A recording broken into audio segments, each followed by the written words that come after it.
different of an intro today, and don't worry, Jen's holding the camera. I'm not holding the camera and driving. With the unfortunate announcement that I'm sure most of you have probably heard by now that Six Flags America will be closing at the end of the 2025 season, we would like to visit the park today and basically do a full walk-around tour, trying to cover as much ground as possible. So with that being said, this may end up being a very, very long video. But of course, you can't really cover the whole park if you don't get the entrance and the entrance sign. So that's why we're starting the recording in the car as we're driving to the park. We're almost there right now, and we'll see the sign in just a minute.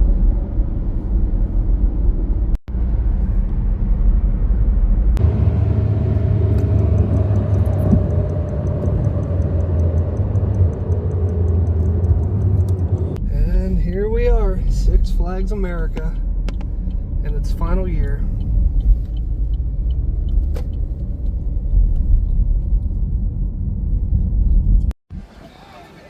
Right off the bat, the first thing I noticed since the last time we were here, these used to be Looney Tunes characters. Now they're themed to different rides in the park and the parking area.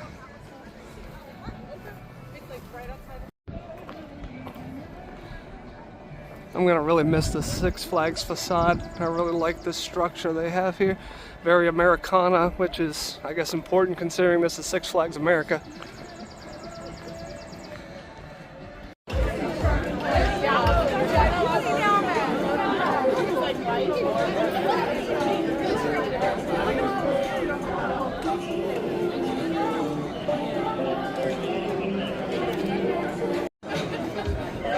Some fun character interactions as we're waiting in line to get into the park. Sylvester, Taz, and Bugs. So here's a look at the park map. We came in here at Main Street 1776. We're planning on going up and around toward Steamtown, which as we're recording this, actually Steamtown is closed for full disclosure. So we're actually going to make our way up to Chesapeake and then continue around, hit part of Old Boston before we cross under the Wild One coaster. So there's a little way to cross under here to get into Gotham City. So we're gonna take a look at Gotham City. Gotham City is pretty huge. And then after Gotham City, we're going to turn around, hit the rest of Old Boston, swing up to Mardi Gras, and then down to Looney Tunes Movie Town to wrap up our day. So you enter the park onto Main Street 1776. Like any good theme park, Main Street, it has a bunch of gift shops.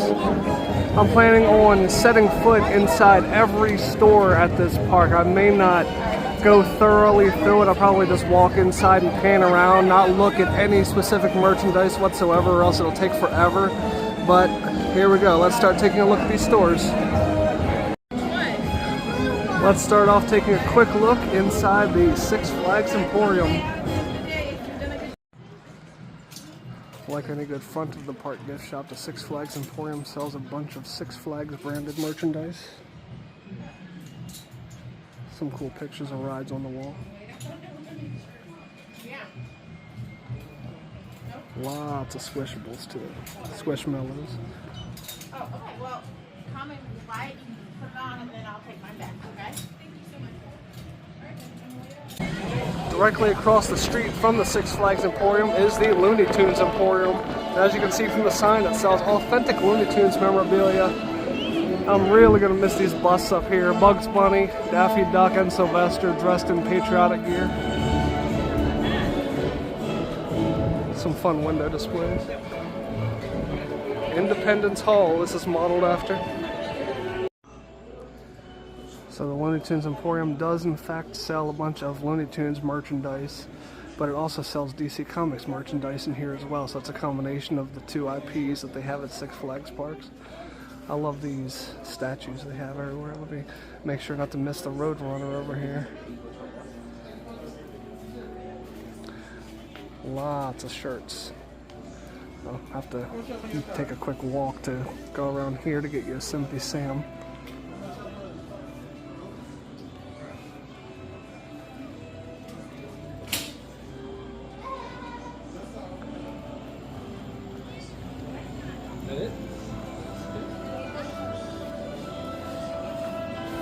It's Director Daffy, a little smaller Foghorn Leghorn. 2025 shirt designs while I'm passing by them.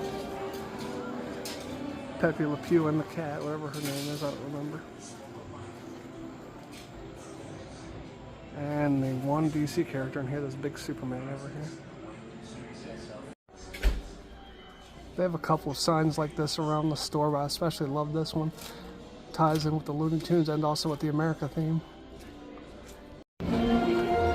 Kind of zigzagging back and forth across the street. Next up, next to the Six Flags Emporium, is this facade of the Colonial Savings Institution. Next to that is Hamilton's, which I believe may be another gift shop, but it's closed right now. I don't know if it's been open recently or not. Right beyond that is where you would pick up your Flash Pass, which is what they call their Skip the Line Pass at most Six Flags parks. They have this cool little carriage repairs ad on the side of the building here. On the other side of Hamilton's is another old-timey ad for watch repair.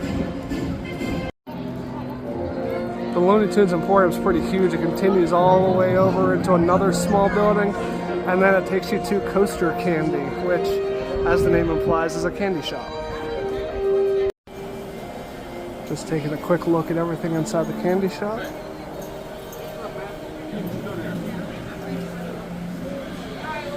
They even have little chocolates down here in this case. Down here in front of this candy shop sign, this bench, they used to have a giant Jelly Belly character sitting here that you could sit with and have your picture taken. Looks like that's not here anymore, unfortunately. If you're sleepy when you first arrive at the park, right across from the candy shop is Coffee and Cones, which you can probably guess from the sign what's in there. Coffee and Cones offer Starbucks coffee. They also, of course, offer some ice cream. It's a very small building. This is basically all it is. Mainly seating over here in the corner, but it's got a nice view of the park. On the side of Coffee and Cones, they also have this Hornsby Brothers Fine Furniture ad. I really like the theming in this area. This is underrated how good the theming is for a smaller Six Flags park.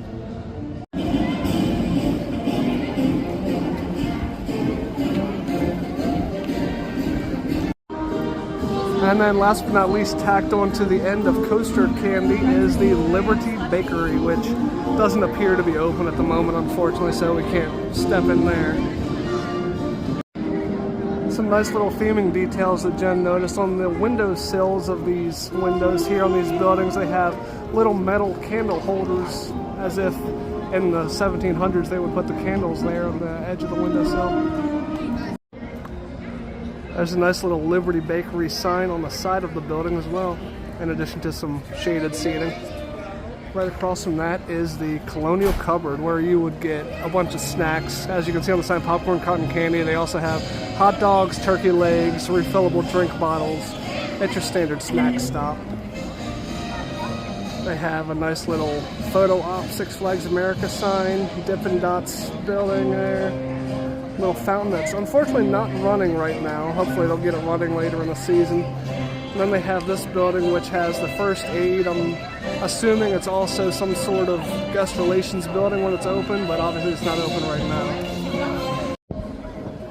At one time this was a digital billboard. I guess they've turned it into a traditional billboard for Six Flags. Almost forgot to mention, right next to the Colonial cupboard is where you would get to Hurricane Harbor, the water park, which, if you can see the sign behind Jen there, it opens May 24th, so it's not yet open for us to check out. But I guess we can just take a little bit of a look at the facades of the buildings that are in the water park there. And these weather station hurricane history signs they have out here.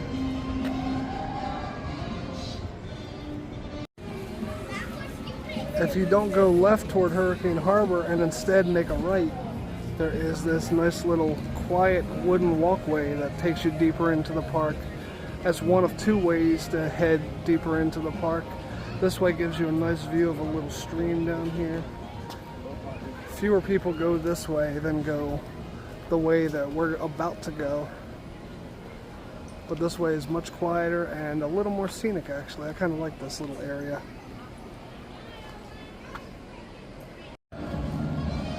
leaving Main Street 1776, you cross this little bridge here and go into Old Boston. I like this bridge because it's nice and shaded and full of seating, something that theme parks tend to lack in places.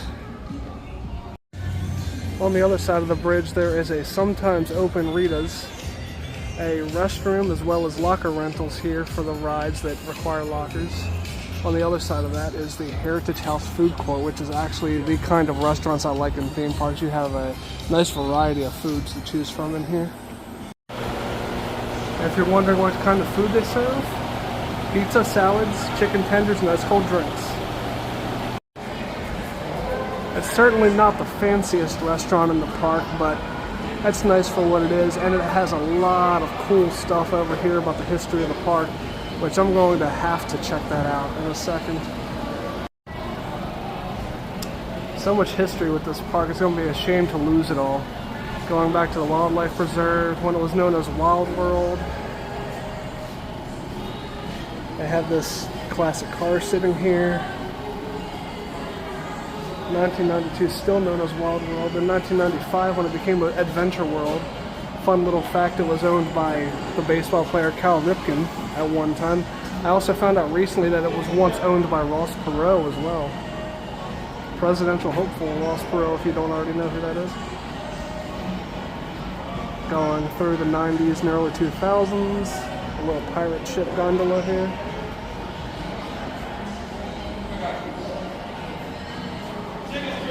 Nice little layout of the park.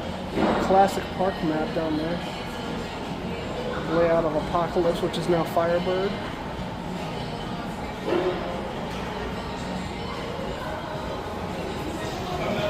Mardi Gras section opening up in 2014.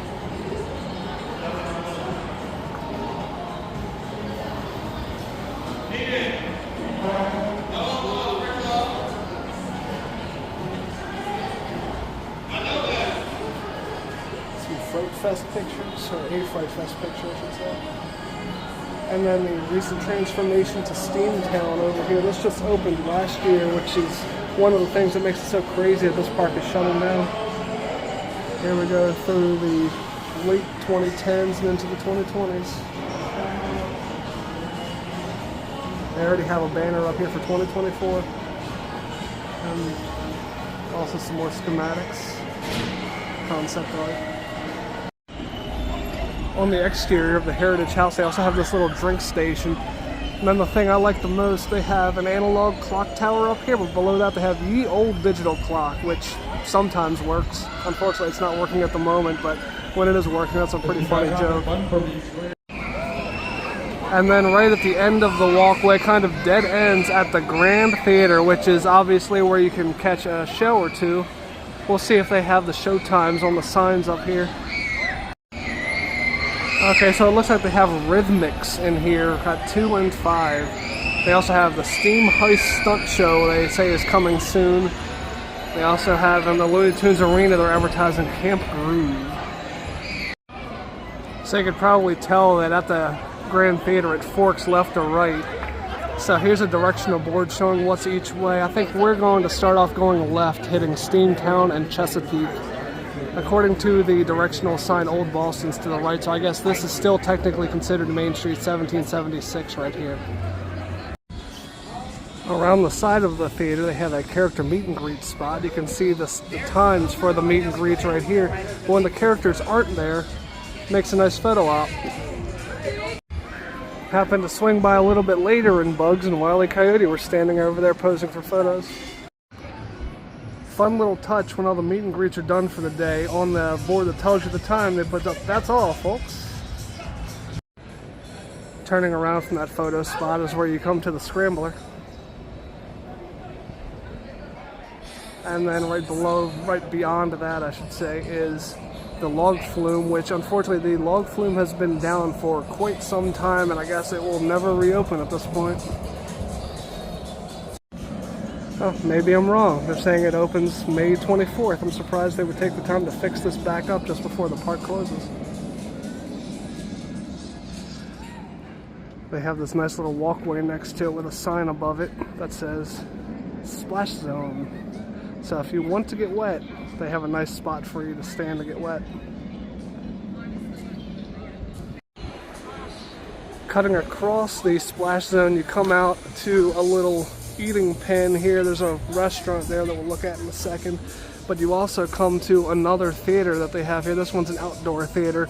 Steam Heist returns May 23rd, which is a shame because we were hoping to catch that today. Guess we'll have to come back and do another video. Oh no.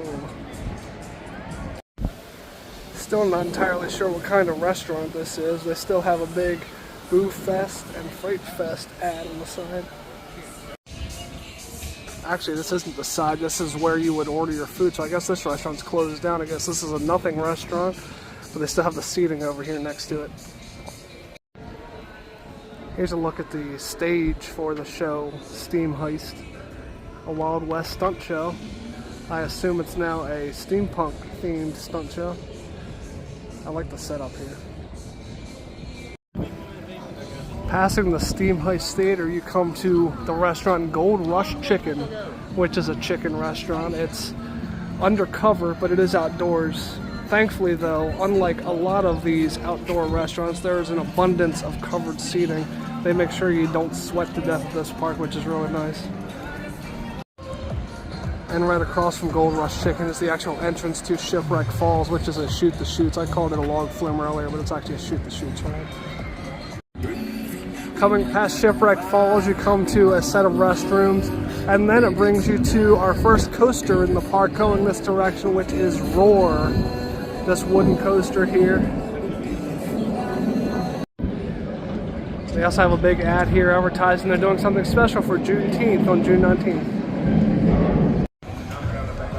I've always been a big fan of the Roar sign.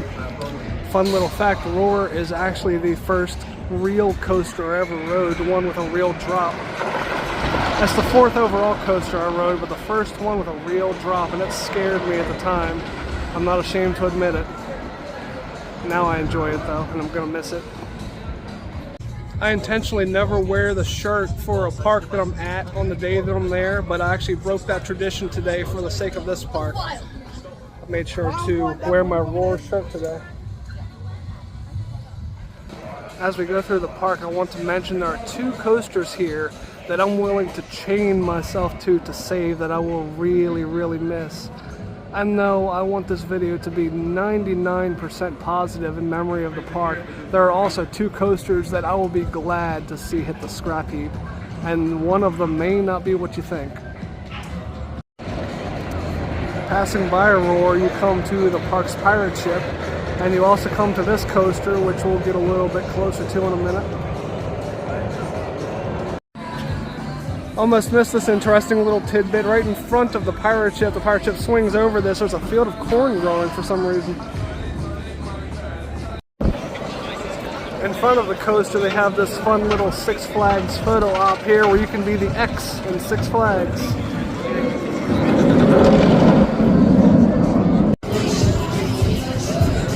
And the coaster in question is Firebird. Originally known as Apocalypse, it was B&M's first stand-up coaster, later converted to a floorless coaster, much like Rougarou at Cedar Point famously. Remember I said earlier that there are 2 coasters here that I will be excited to see hit the scrap heap. This, unfortunately, is one of them. This is the closest I have ever come to getting a concussion. Was on this coaster banging my head against the restraint so hard I saw stars. That's never happened to me on any other coaster, so I have to say good riddance to this one when it's gone.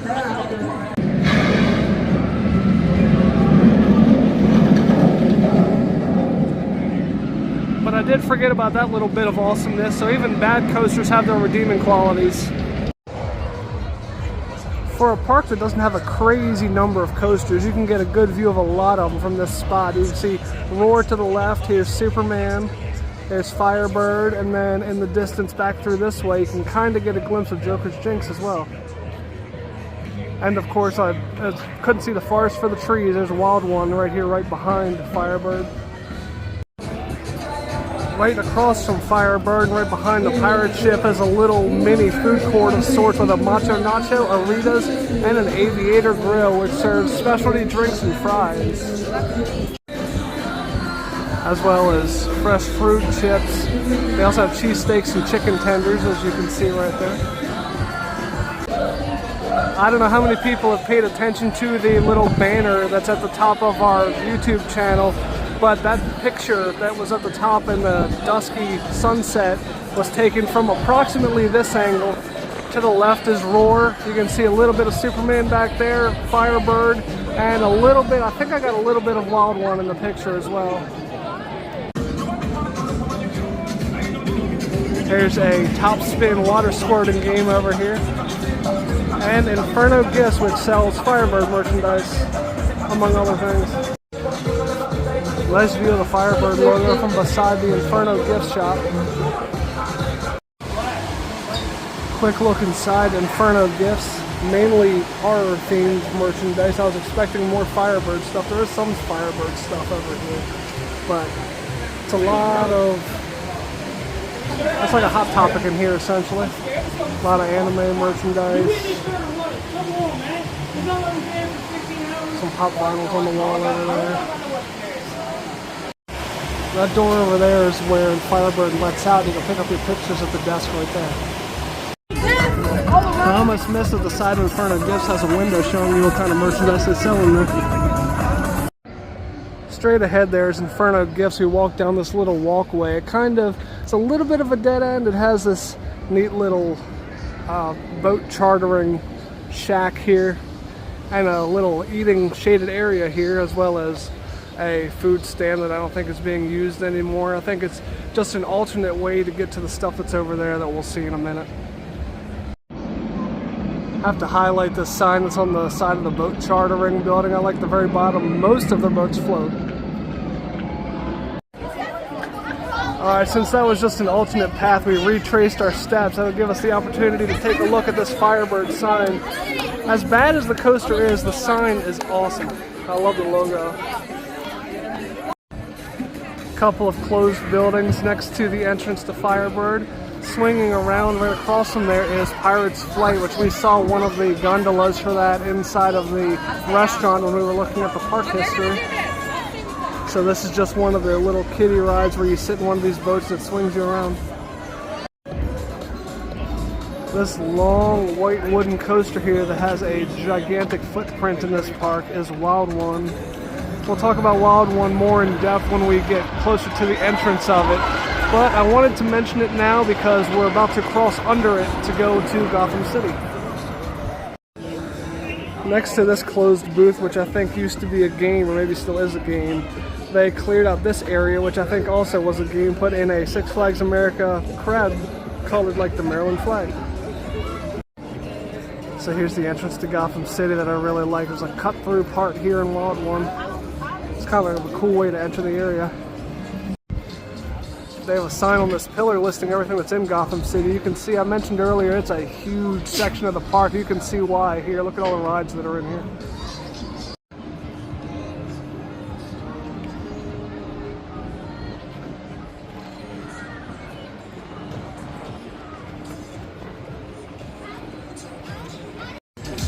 As soon as you enter Gotham City, you're greeted by a basketball game, as well as this area that I think used to be a theater. I don't remember ever seeing this open in the time I've been visiting, so I don't know when the last time was that it was used. Continuing this way, it does kind of dead end, but then there's also this little archway here that you can pass under that'll take you to the Mardi Gras section of the park. We'll get to that in a little while. Going the other direction, you come to another little food court of sorts. You have the Port Authority Grill, which is currently closed. Looks like it's been closed for a while, but I'm not sure. They have the Steelworks Chicken. I think both of the next two buildings above Steelworks Chicken here. There are no other signs. And then, of course, you can't have a food court without having a restroom right past it, so there's your restroom. Steelworks Chicken, in addition to the chicken, also has some double cheeseburgers and regular cheeseburgers, and fries, cookies, all kinds of snacky stuff. That next building over, right next to the bathroom, offers pizzas, pepperoni, cheese. You can get a whole pie here as well. so the Gotham area isn't as straightforward and linear, so it's kind of hard to decide which way to go. I think we're going to head in this direction and make our way around. They actually have a bar right here in Gotham, the Steelworks Pub, serving beer, wine, and spirit, so basically a full bar. It's pretty nice. Here's a look at some of the cocktails they have available at the Steelworks Pub. Wonder Power, the Rims, the Thunder, Strawberry Breezy, Hawaiian Skull, and Fly Girl. And then across from the pub is another entrance to that theater that I don't think has been used in quite some time. Let's see if I can get a quick peep inside here. I'm assuming this used to be some sort of Batman stunt show, though I don't think I ever sat in here to watch it.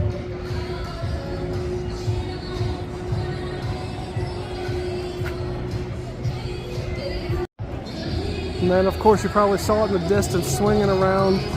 There's a smile. You've just been dealt Ace Chemical ad, which leads you to the Harley Quinn Spinsanity ride, the giant frisbee that was just put in a few years ago. Shortly after this ride opened, it immediately shut down because it started to become unstable, but it's definitely running fine now. Some more covered seating over here. Abundance of covered seating. I know I've said that a bunch of times, but it's just nice to see that they actually cover a lot of their seats here when you eat. And of course, you can't have a Six Flags park without a Batmobile.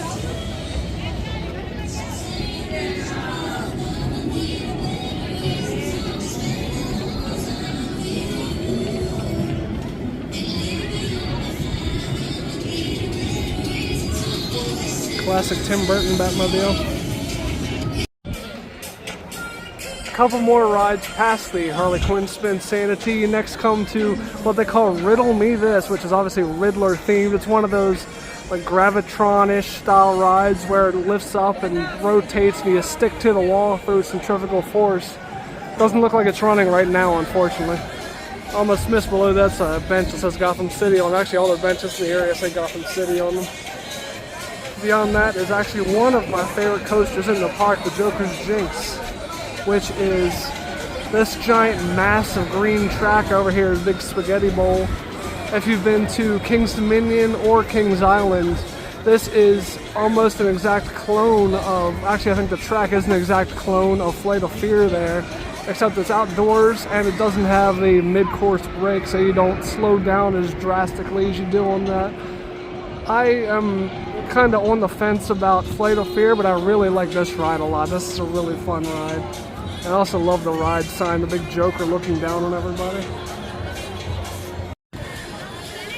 Although this isn't one of the two coasters I said I would chain myself to before they go, I will miss this ride. Also worth mentioning, the entrance to Joker's Jinx does have a couple of funhouse mirrors in front of it.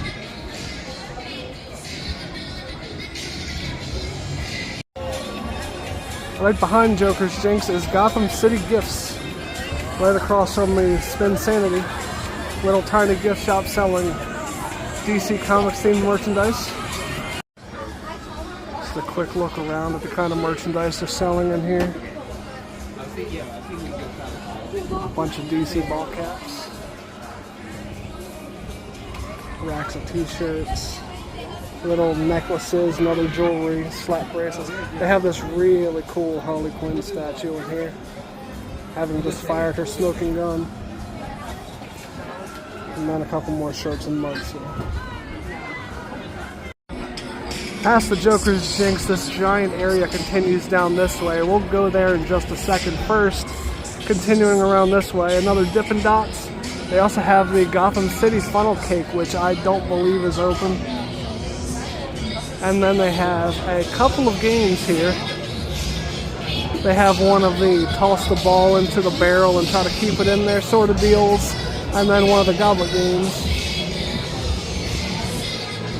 Better view of the front of the Batmobile as well. Yeah, there's a sign out in front confirming the funnel cake place is not yet open. But that brings us back around to the restroom. So we've made the full lap of the central area of Gotham City. As of right now, it looks like Riddle Me This is getting an electrical upgrade, so it's down for now. But going past that, you go down this walkway. Joker's Jinx is over here to the left. You can see the spaghetti bowl up ahead. This pathway takes you deeper into the Gotham City area, so we can check out the back half of it. On the right here is a little water ride themed to the penguin. You can see the giant penguin statues near the entrance down there.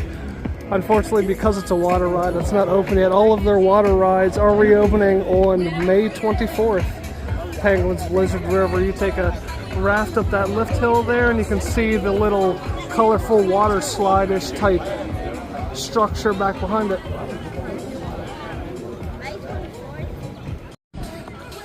Better look at the penguins here. And the sign for the Blizzard River. I remember way back in the day, I was really surprised by this ride. I'd never ridden anything like it before. I've only actually ridden it once too, so I kind of miss it. You get a really great view of the spaghetti bowl from this walkway here. Great view of Joker's Jinx. You can see a little bit of Superman behind it as well.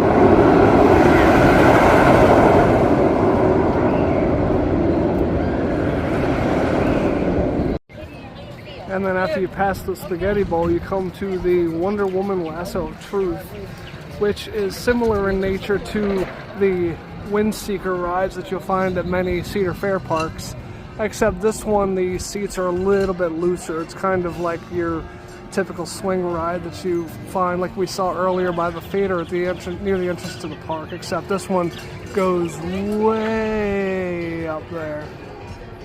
And I'll admit, I've never ridden one of these rides. The free swingingness of these seats kind of freaks me out a little bit. I did ride the Windseeker, but not this.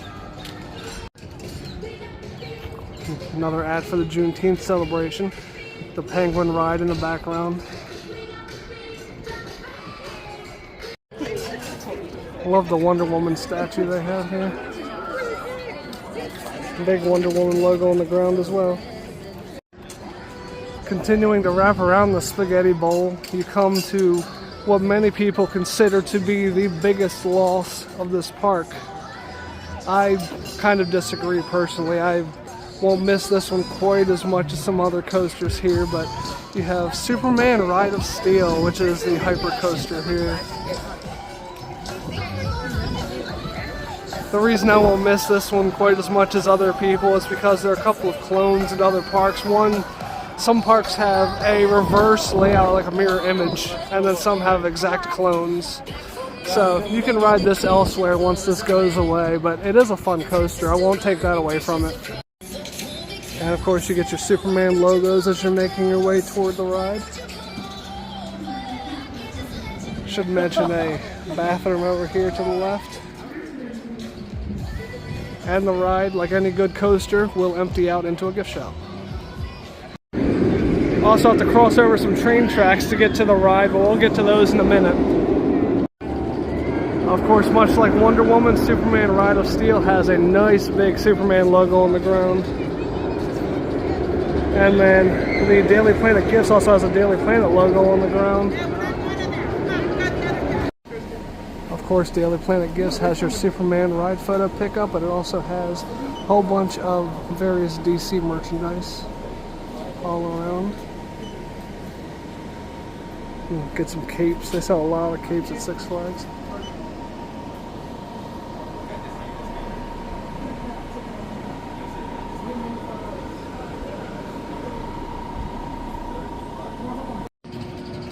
And this is one of the things that confuses me most about them deciding to close this park down.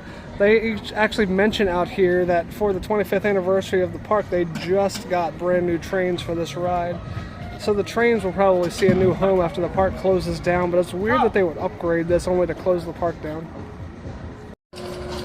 The station building's pretty cool too, with the Ride of Steel logo and huge letters on the side and that big Superman logo. Unfortunately, that Superman logo is looking a little worse for wear, but considering the age of the park and the revenue that it takes in, I'm not really surprised they let it get to that state. And if you notice the yellow track in the background of Superman, we'll get to that in just a minute.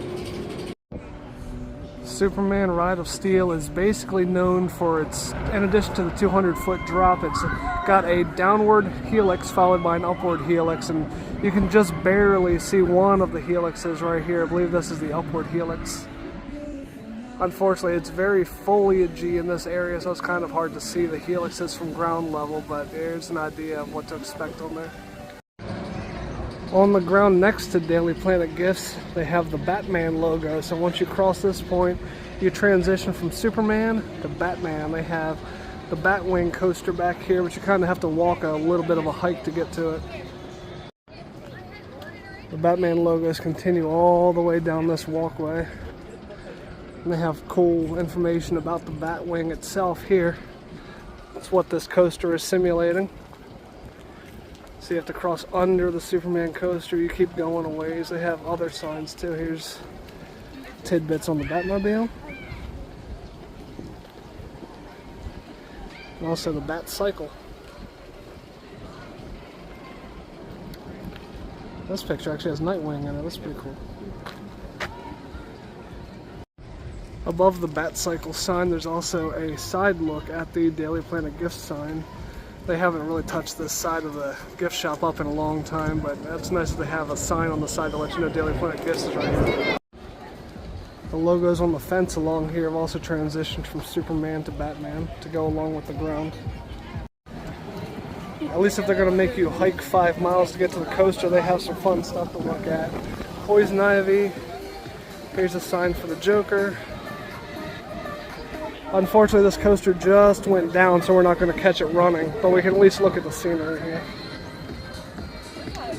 Here's a Mr. Freeze. Some of Batman's greatest arch enemies.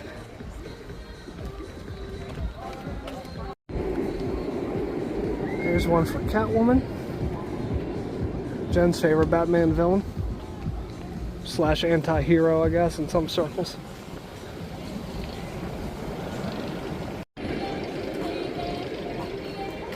Also, here's the Riddler.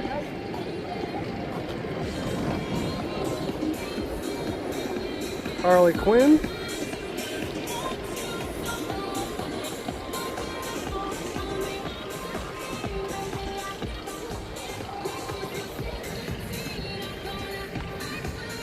Two-Face.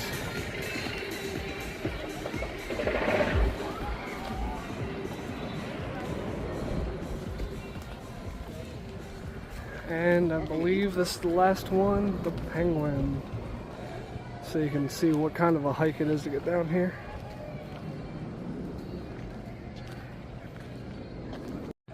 And you come to a nice little covered refresh station seating area. Since the ride just went down, there are still people in line, but who knows when it'll be back up.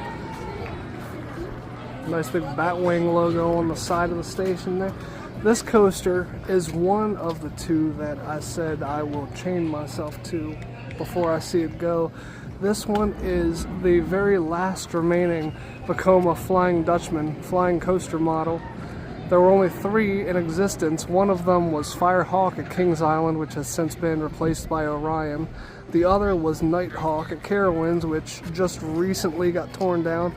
And now I guess they're going to be tearing this one down just after Nighthawk's life ended. So that's a real shame, and I do not want to see this go. I'll admit it isn't the greatest coaster in the world, but it's historic, and I don't want to see this one go. I will really miss this coaster. That's too bad we can't catch it running right now. Maybe we'll get lucky and it'll start up in a few minutes. Coming around the little refresh station here is where you get to the entrance to the Batwing. And also as you continue around here, they also have some schematics on here of the Batwing. The cockpit, front view, side view. It's kind of cool. As you head toward the entrance, they actually have information about the heroes. They have Nightwing here. They have Robin down here. Actually, before you get to Robin, you come to Batgirl first on this side.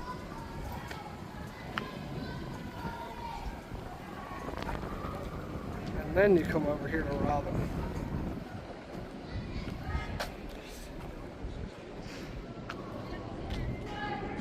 I don't see one for Batman himself. I guess everybody knows enough about Batman. They don't feel like they need that. But you get to come right here, basically right under the coaster as you walk toward the entrance. Oh, that's cool.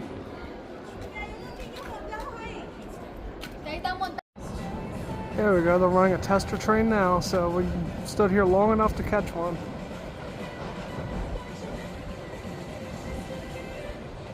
As it comes into the station, it flips riders right back onto their backs from a flying position.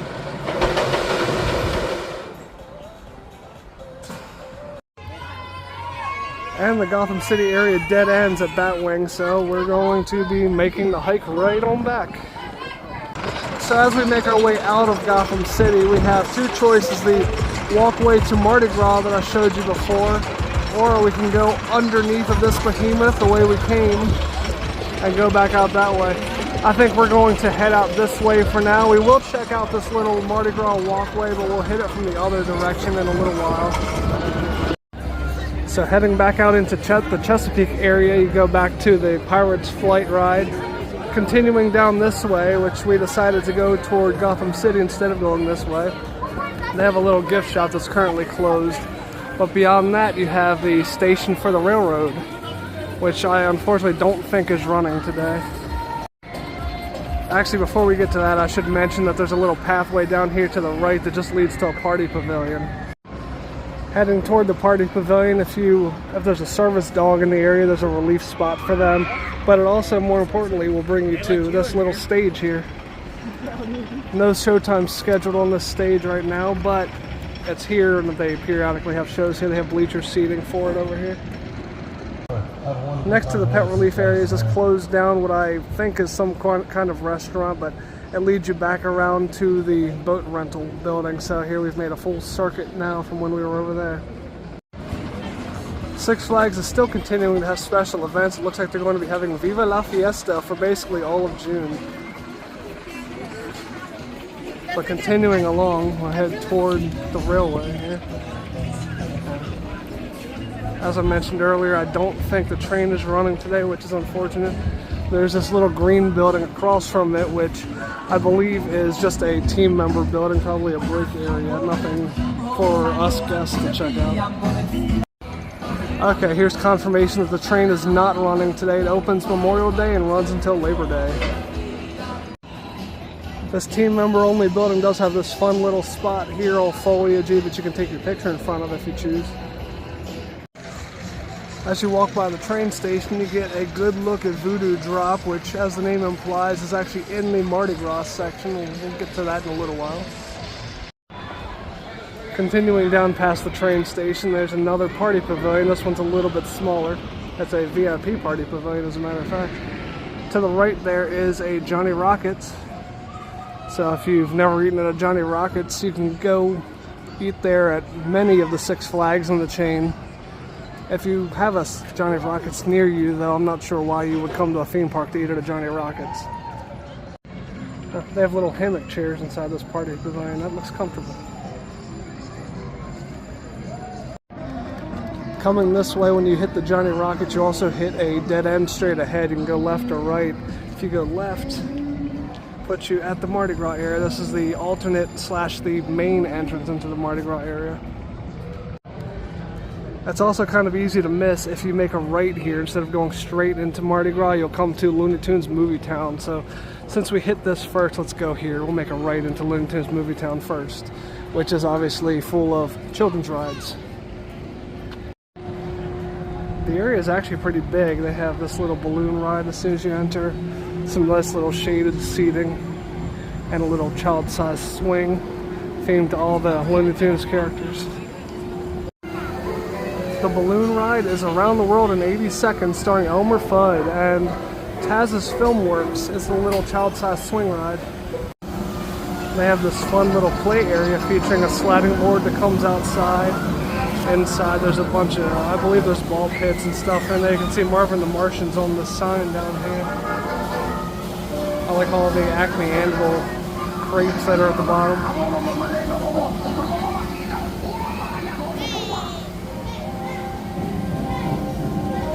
Have to walk down some stairs here. There is also a ramp, but it's a longer way.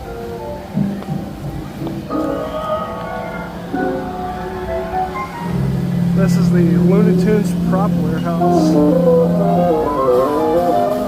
And you have to be under 54 inches tall or have a parent or guardian. You have to be a parent or guardian or be under 54 inches tall to be in here. Across from the prop warehouse, there's yet another covered seating pagoda here. They even have a fan up at the top of that one. Beyond that, they have Sylvester's Pounce and Bounce, which is a child-sized drop tower. One of the ones that takes you up and down in a bouncy fashion. Beyond that is Camp Groove. We're at the theater at the front of the park. We saw an ad for this stage here. They have show times for Camp Groove at 2:30 and at 12:30 and 3:30.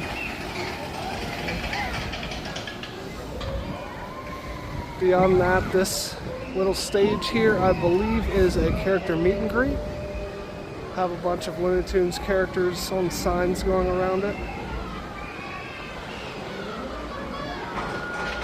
The Great Chase family coaster is over here. The Coyote and Roadrunner on the rooftop of the building. But before we get to that, I should mention this fun little play area. Well, I guess it's sort of a play area. It's mainly just a place for shade. You can just run in and out of here. There's not really anything to do in here. Just the inside of a tree. But it's still kind of neat. It's nice scenery.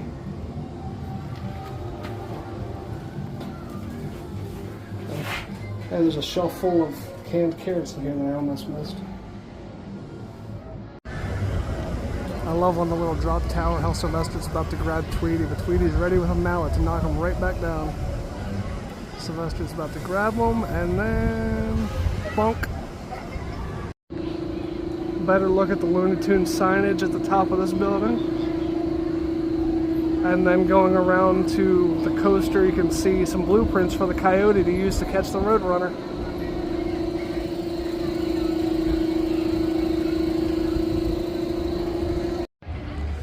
The station for the coaster is the Acme Shipping Co.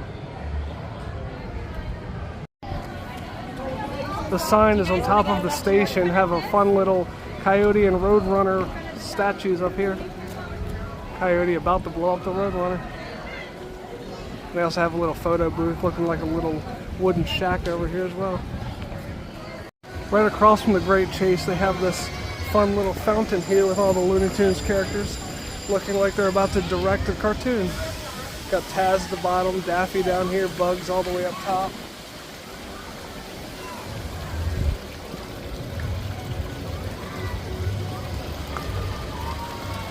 Little tiny Warner Brothers car down here.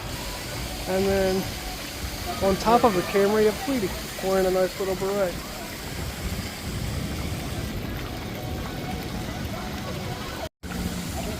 Then the direction Tweety's looking, it's another ride, a little airplane ride called Yosemite Sam's Hollywood Flight School. Beyond that they have Pepe Le Pew's Tea Party, which I believe the center of the ride has a big Pepe Le Pew statue with that cat that I still don't remember her name. Okay. Or maybe there's just, no, I think they're both there. Beyond that they have a little kiddie train. Small train for Foghorn Leghorn's Tinseltown train. Fun little water tower here. It says Looney Tunes Movie Town here. I believe at one point this actually did used to squirt water, but it doesn't look like it's doing it anymore. And then last but not least you have Granny's house, which is another refreshment center here. Shaded, a couple of vending machines, a bench. It's also a low sensory zone for if you or anyone you know is autistic and wants to visit the park, here's a good spot to come. There is a fun little statue of Foghorn Leghorn in overalls doing the train ride around the track too. Of course, in between, oh, the cat is on Pepe Le Pew's Tea Party. So of course, between Pepe Le Pew's Tea Party and the little kiddie train is the actual entrance to Johnny Rockets.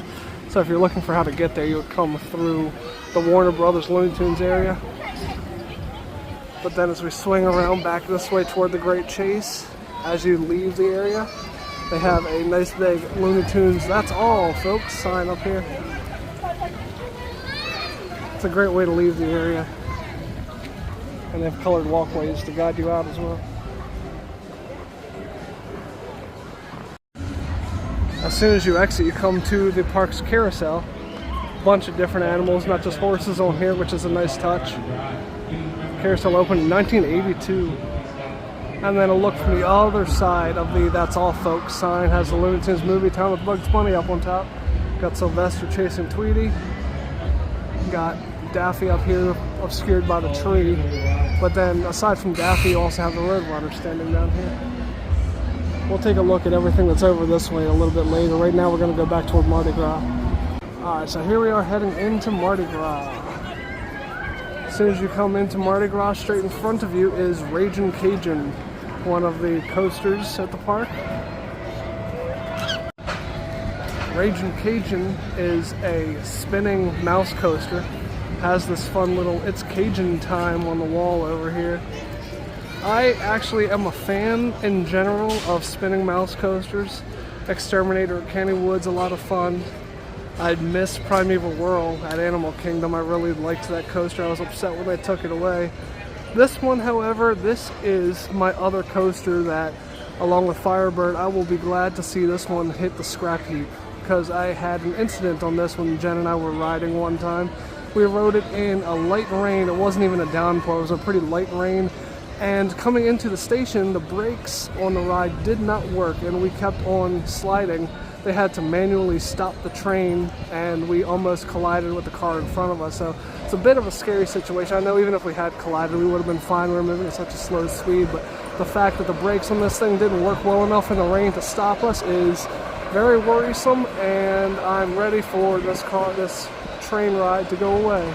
But just for posterity's sake, here's a look at it zigzagging along the track, because why not?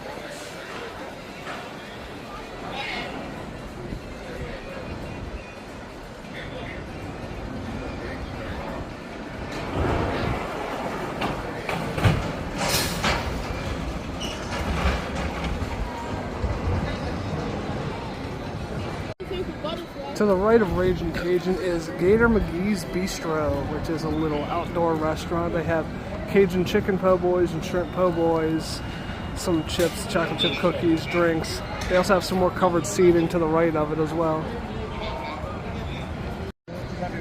If you instead go left from Ragin Cajun, you come to Hurricanes, which is an outdoor bar.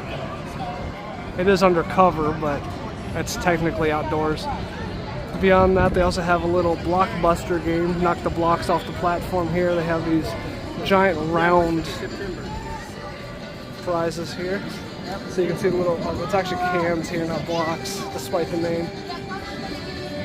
They have Hook-a-Duck, which is one of those games where you pick ducks out of the water and win a prize based on the number you get. In the middle of the two is the entrance to French Quarter Flyers. Kind of weird that you have to walk between two games to get to them, but these are those ships where you use the fin to control which direction you swing. Hurricanes being a bar, it's probably no surprise what they serve here, but they list it in multiple places here in case you missed all the other signs. I kind of like how they have a hurricane symbol on the wall here along with the TV when it's actually on. But here's the inside of Hurricanes, a very small bar with a little bit of seating. If you have the Flash Pass and you intend to ride the Ragin Cajun, you come onto the side, the far side of Hurricanes, walk around, they'll take you right there. They also, if you have the Flash Pass, you can see some other signage that you can't see elsewhere. They have this Real Cajun Gator Wrestling sign up here in front of this shack. They actually have a gator down there. Big ad that says continue the spin at Hurricanes if you're not already dizzy enough after you get off of there. Specializing in gators, leeches, hogs, and snakes. They also have tours available. Most return safely. couple other signs at the station. Twirl and spin on there. From the hookah duck, you cross over yet more train tracks. You get this sign that says, "Welcome to Mardi Gras," right underneath a coaster track here. We're finally going to get over to this coaster I've been waiting to show. Well, we technically have been showing it, but get to show the entrance. There's also a go-kart track over here right next to it. Drivers wanted the Big Easy Speedway. I believe last time we were here, which was a few years ago, they actually had Crash Bandicoot Racing themed standees and stuff on this track. It's a shame they took them away. That was kind of cool. So as you cross under the "Welcome to Mardi Gras" sign, over here is Big Easy Tickets, where you purchase your tickets for the go-karts. They're a separate admission. Grand Prix du Mardi Gras on the door. Out in front of the entrance to the go-kart track, they have the prices. For a single card, it's $12, double card is $14, or you can ride over and over all day for $24.99. But over here in this coaster, this is the wild one. And as you can see from the sign up there, this big white coaster opened in 1917. This is the other coaster besides the Batwing that I would want to chain myself to when this park shuts down. This is the third oldest still operating coaster in the United States. So I feel like they can't tear this thing down. They have to relocate it or something. This coaster cannot be destroyed. This thing's what, 108 years old now, which is incredible. I will badly miss this coaster. It's still a fun ride for its age too. I can't believe they would close a park and get rid of a coaster that's this classic and historic.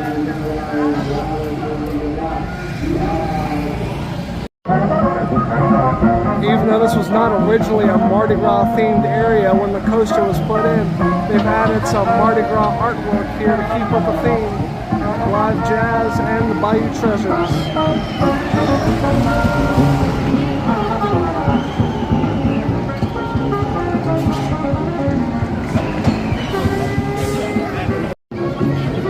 Walking under the wild one, they have this little shaded area full of claw machines. And a couple of, a soda machine and an ice cream machine as well. And then you come to the actual entrance. Where I was earlier was the exit. Here's the entrance to the wild one up here. Okay, let's go to that one. They make sure to mention here, right out in front, established 1917. They mention in a couple of places how old this coaster is, so how can you even consider demolishing this thing? Another reason not to tear down the wild one, it is an Ace roller coaster landmark, dedicated the year after its 100th anniversary. There's a better sign for the wild one here. Beyond that, as you continue along the coaster track, you come to the actual entrance to Voodoo Drop. We saw this a couple of minutes ago, but here is where you actually enter, right next to the entrance to Wild One, the drop tower here. Going left from the Voodoo Drop takes you back toward Hookah Duck. They also have a snowball stand here, an icy mixer, I guess you'd call it here, which is not open currently. But if you go to the right, that's how you get to the little walkway that takes you into the DC Gotham City area. So over here you got a Dippin' Dots, and then this little walkway. Here's the opposite side of the walkway that leads you into Gotham City. So let's head on down that walkway.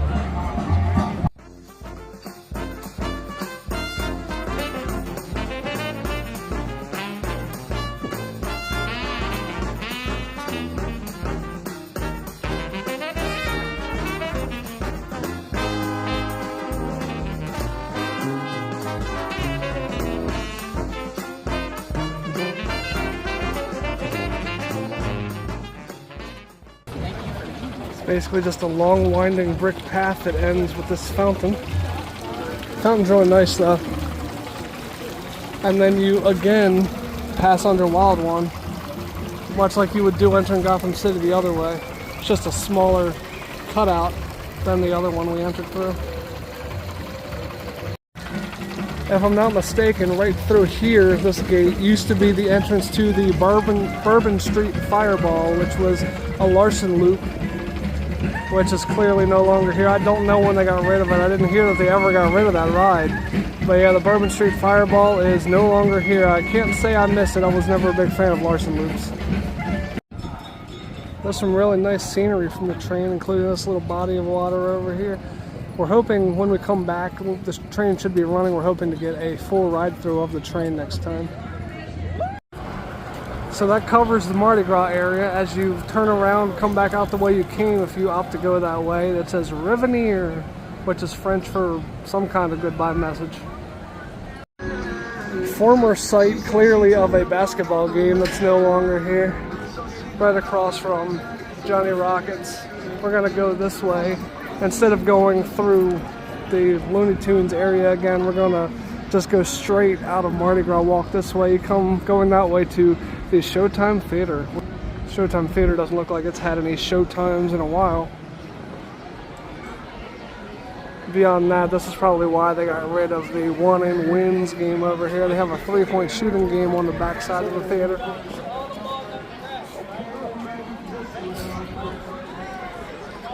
Beyond that, they have a traditional teacups ride. You can see over there the entrance to Looney Tunes Movie Town, so you can see the full lap that we've made around. Got the carousel over there as well that we just saw a little while ago. Continuing around the teacups, you come to Chopsticks, which is an Asian food restaurant here.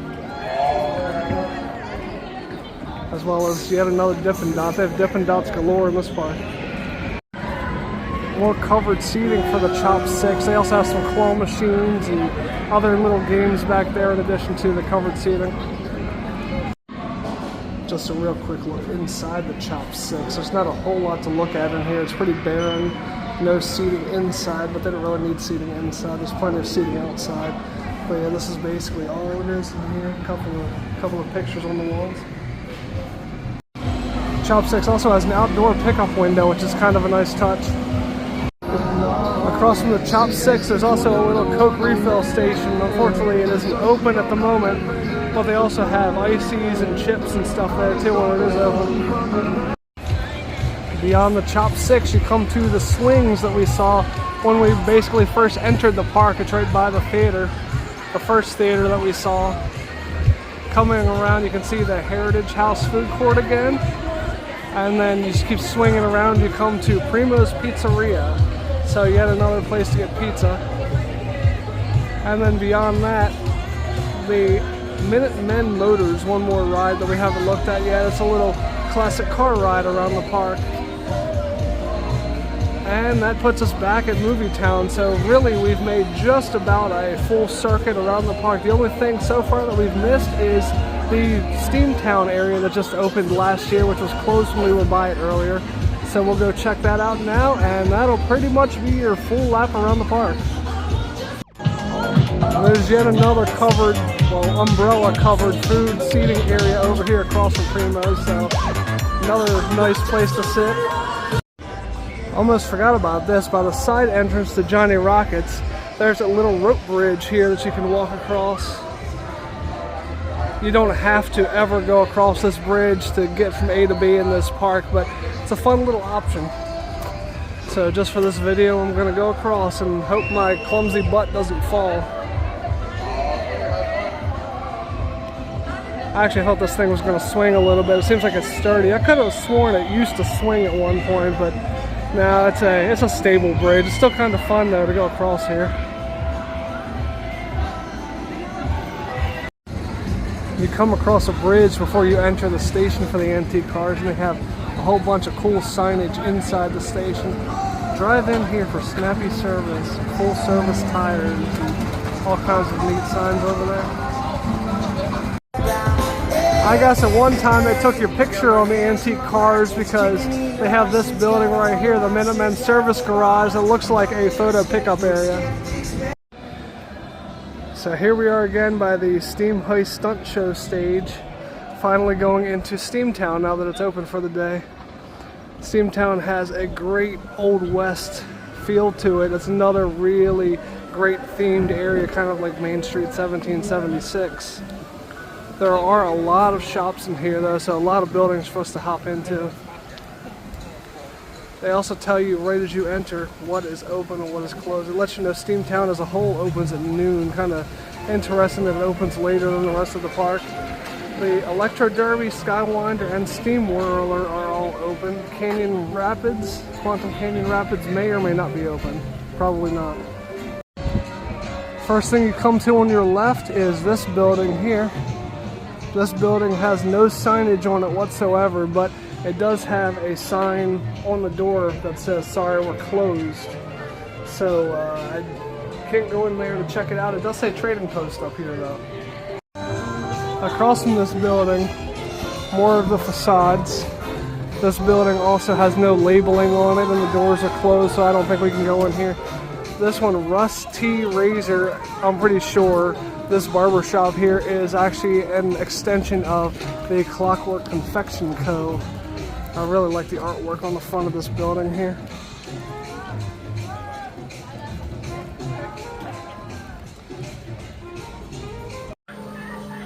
Here's just a quick pan around the candy shop here. They have more squishy things in there. Turkey leg hat. These things in the refrigerated section. A little Dippin' Dots case. Some giant gummy things. A whole wall of Warheads and other candies. And it'll take you directly into a gift shop here. So just coming around, they still have Fright Fest merchandise in here. You can look around at all the shirts here. They really stock up on the Fright Fest merchandise. A lot of their gift shops have a bunch of Fright Fest merchandise. They have this cool little touch here. This little, I guess, work desk. Steampunky work desk here. Taking a look at all the other Fright Fest merchandise in here. Some dragons and fairies over there.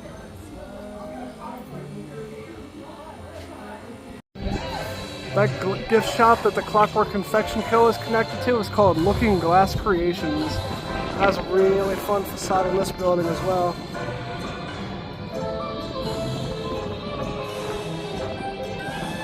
And out in front of that gift shop, there are some horseshoe prints as well as some initials here. Not entirely sure what these initials stand for. So if anybody knows, let us know in the comments here.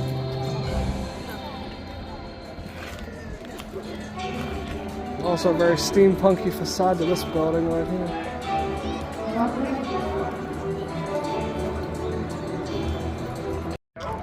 Well, if you come around the corner of this building, there's a steampunk scorpion on the side of it, which leads you to a Clockwork Confection Co. ad. Old time flavors, futuristic fun. And some more steampunky boilers over here on the side of this building. Across from Looking Glass Creations, they have a little bit of theming. This little steampunky tractor with fins on the back, which is right in front of the Steam Whirler, which is a Zamperla Nebula's ride, which we've only ever ridden one of these one time because the loading and unloading is so unbearable. As you can see, it's taking forever for it to start up this time too. In addition to the theming of this area being brand new for 2024, this ride itself was brand new for 2024, so it only has a 2-year lifespan here at this park. After you pass the nebulas, you come to this building with a big tower. Has the Steamtown logo on here, advertising the World Scientific Exposition 1879. They have a bunch of gears on here. This is a store of some kind here, but it's not currently open, so we can just get a look at all of the signage. Actually, in a way, it's kind of good that it's closed because we get a look at all of the artwork that's on the doors, but they also have the signage here.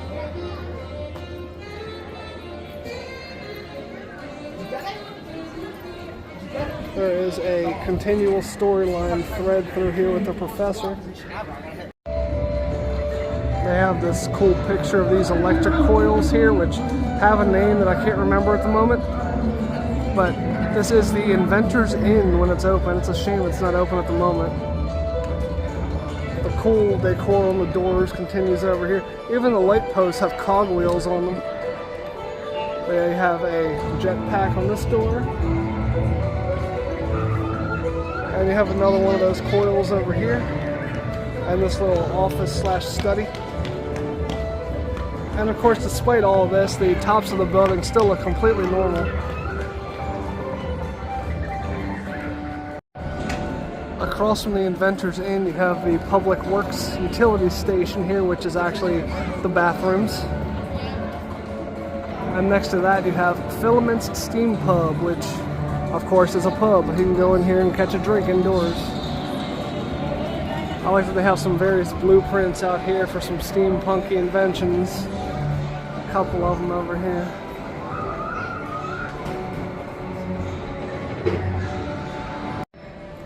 The menu in here is a pulled pork sandwich, fish and chips, chicken tenders, a Caesar salad.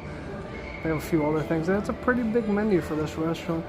But the important feature of this restaurant is that there's a stage over there. Right now they don't have any shows going on, but they do periodically have shows. And they also have a second floor of seating up here. And it's very quiet in here right now. But yeah, the second floor of seating goes all the way around.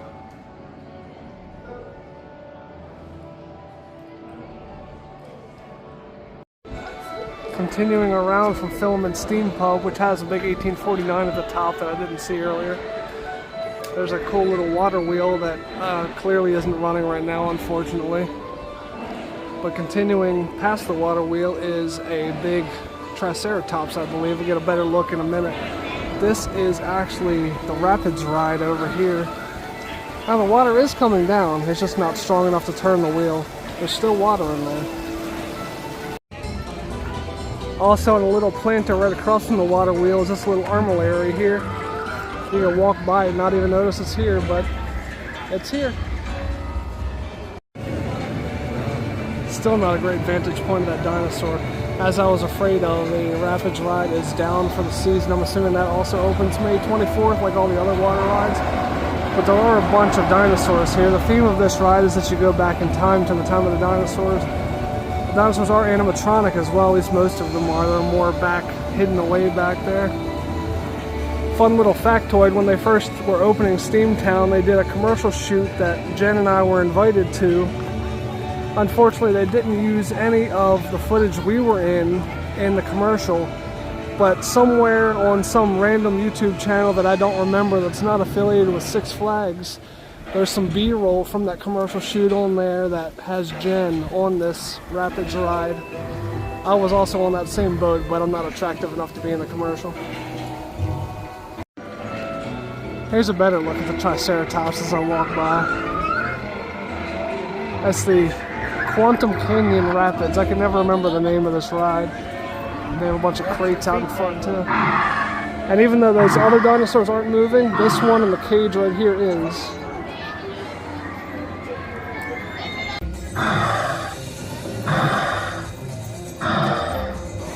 Just a small sampling of what's in store for you when the Rapids ride opens for the season.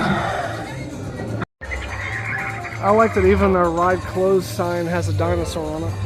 Dinosaurs hibernating for winter, closed for the season. Across from the Triceratops is the Electro Derby, which you can't tell it from here, but this is this park's version of the bumper cars. I like that they still kept the same signage on the front as it was before the Electro Derby was in here. Los Coches Locos. It's kind of hard to see in there, but you can get a bit of a look at the bumper cars through this window. They have a really cool steampunky backdrop in the room as well. That's really low light for bumper cars. I'm not used to seeing it so dim in a bumper car ride.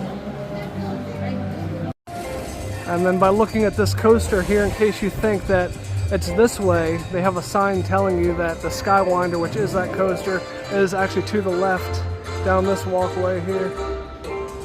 That sign is right past the station for the Rapids here. I do really like the design of this building though. It's worth taking a look at it real quick.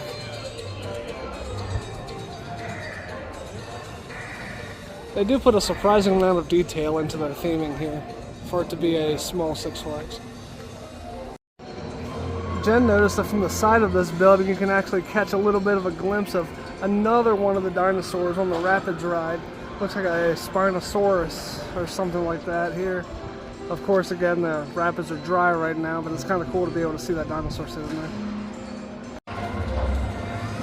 So here we go, the final coaster that we have yet to see in the park, the SkyWinder, which used to be known as the Mind Eraser before it got this new paint job and new theming last year. Also got new trains with more comfortable restraints, so this surprisingly is not one of the coasters I'm glad to see gone. I actually would like to see this one stick around. They just got the new restraints. It's a much more comfortable ride despite being a much hated Vekoma SLC. This style of coaster is better when it has better restraints, and this one has the better restraints.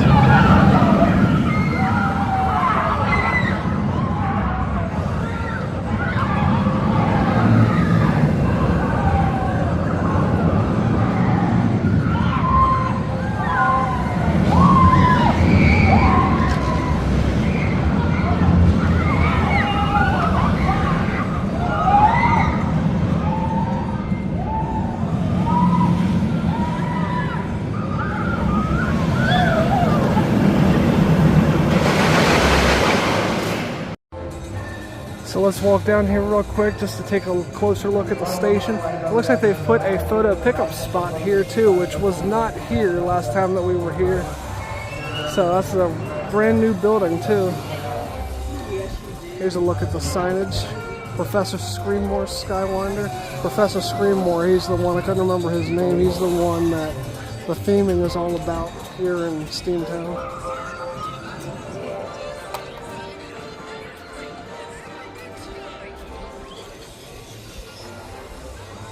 Really cool looking building, even though there's no signage on the building itself.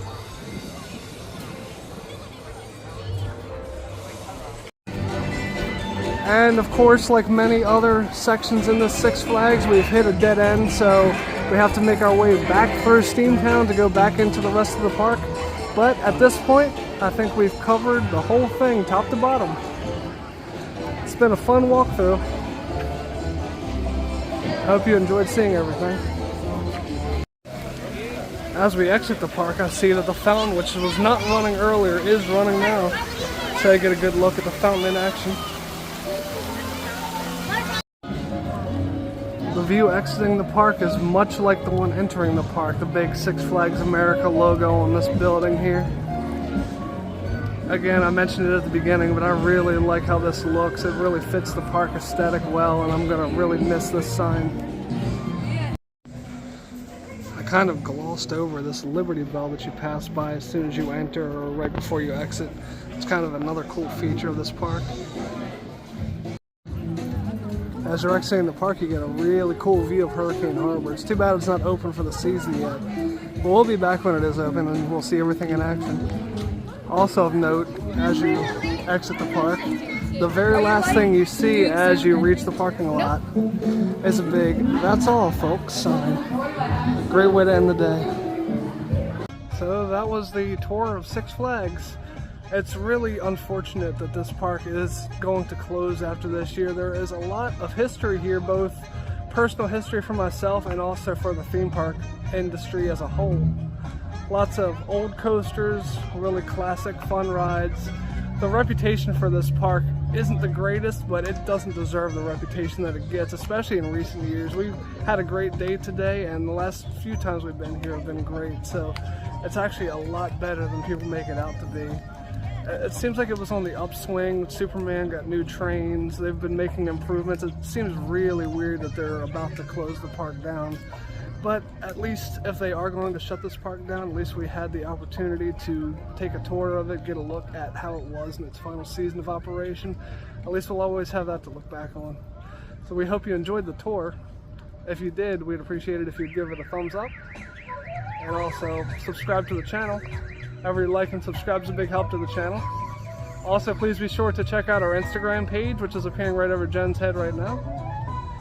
Right below that is our Threads handle. And then right below Jen is our email address. Please be sure to email us any questions, comments, concerns, constructive criticism. We read all of them and we appreciate any feedback that you give. So, thanks a lot for watching. Thanks for watching, but the fun's not over yet. Click the box in front of my face for another fun video, or click my tree to subscribe to our channel so you don't miss another video.